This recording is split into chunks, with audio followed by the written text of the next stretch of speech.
আপনাদের জন্য তৈরি করে দেখাবো দারুণ মজার কই পাতুরি। এটি একটি গ্রাম বাংলার ঐতিহ্যবাহী রান্না। এটা স্বাদ একবার যদি রান্না করে খান অবশ্যই ভুলতে পারবেন না। সবে চলুন রেসিপিতে চলে যাই।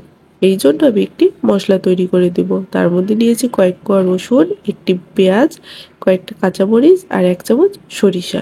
সব মশলাগুলো দিয়ে আমি একসাথে একটি পেস্ট তৈরি করে নিয়েছি। এর মধ্যে দিয়ে নিচ্ছি 1/2 চামচের মতো লবণ, 1/2 চামচের একটু কম হলুদ গুঁড়ো, 1/2 চামচের একটু কম ধনিয়া গুঁড়ো। সব মশলাগুলো একসাথে আমি পেস্টের সাথে ভালো করে মিশিয়ে নিচ্ছি। পেস্টটা তৈরি করে আমি এক সাইডে রেখে দেব। এখন কই মাছগুলো আমি ভালো করে পরিষ্কার করে নিয়েছি।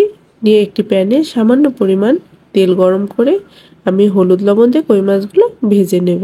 এখানে চাইলে আপনারা কাঁচা কই মাছ দিয়েও পাতুরিটি তৈরি করতে পারেন, তবে আমি কাঁচা মাছের গন্ধটা পছন্দ করি না বলে আমি হালকা করে মাছটা ভেজে নেব। আপনারা চাইলে কাঁচা মাছ দিয়ে তৈরি করে তার স্বাদ কিন্তু অন্যরকম হবে। এই যে আমি হালকা করে 2 পাশটা নেড়েচেড়ে ভেজে নিচ্ছি। এই মাছের পাতুরি আপনারা যদি একবার করে খান বাড়িতে, তাহলে অবশ্যই বারবার করে খেতে ইচ্ছা করবে এবং এটি একটি ঐতিহ্যবাহী রান্না। আমার মাছগুলো ভেজে তুলে নেওয়া হয়ে গেছে। এখন আমি যে গরম জল দিয়ে ভালো করে আমি লাউ পাতাগুলো ধুয়ে নিয়েছি, এতে করে পাতাগুলো নরম হয়েছে এবং পরিষ্কার হয়ে গেছে। এখন কই মাছগুলোতে আমি মশলা মাখাবো। আমি তৈরি করা পেস্টটি কই মাছের ওপরে দিয়ে দিচ্ছি।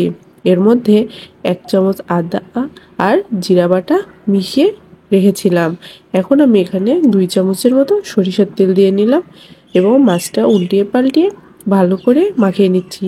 এভাবে উল্টিয়ে পাল্টিয়ে মাছটার গায়ে ভালো করে মশলার সাথে মিশালে মশলাগুলো মাছগুলোর মধ্যে ভালো করে প্রবেশ করবে এবং এটা খেতেও ভালো লাগবে। মাছগুলো আমার ভালো করে মাখিয়ে নেওয়া হয়ে গেছে। এখন আমি লাউ পাতাগুলো এক এক করে পাতুরি দিয়ে তৈরি করে নেব। এখন লাউ পাতাটি আমি দেখতেই পাচ্ছেন কিভাবে নিয়ে এরপর আমি একটি করে মাছ দিয়ে দিচ্ছি এবং সামান্য পরিমাণ মশলা দিয়ে নিচ্ছি। মশলাটির কারণে মাছটি যেমন নরম হবে এবং খেতেও দুর্দান্ত সাথে লাগবে। এখন আমি 2 হাতের সাহায্যে সুন্দর করে মাছটিকে ভালো করে লাউ পাতার মধ্যে মুড়ে নিচ্ছি।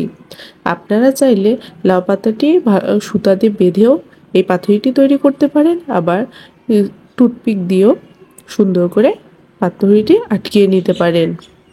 আমি 2 পাশে 2টি টুথপিক দিয়ে লাউয়ের পাতাটি ভালো করে আটকিয়ে নিলাম। এতে করে পাতাটি খুলে যাবে না এবং রান্নাটাও সুন্দর হবে। আমার একটি পাতুরি তৈরি করা হয়ে গেছে।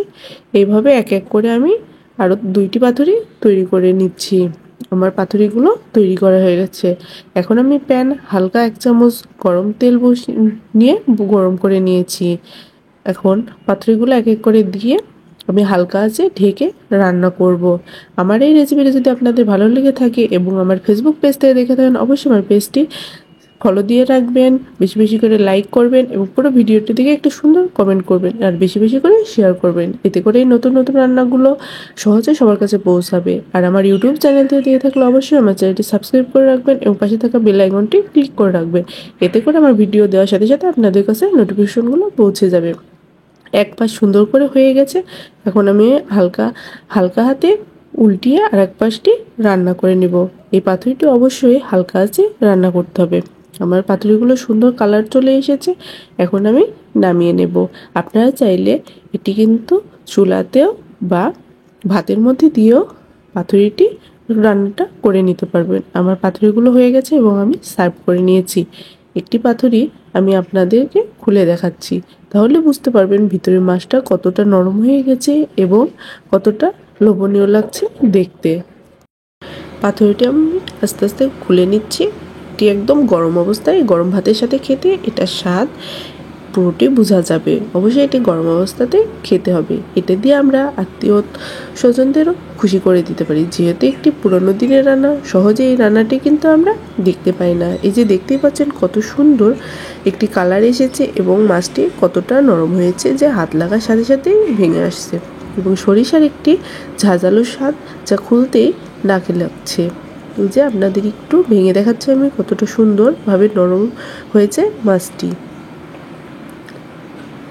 আজ আজকে এই পর্যন্তই। নতুন আরেকটি রান্না রেসিপি নিয়ে আপনাদের মধ্যে হাজির হয়ে যাব। ততক্ষণ পর্যন্ত সবাই সুস্থ থাকবেন, ভালো থাকবেন এবং এভাবে আমার পাশে থাকবেন।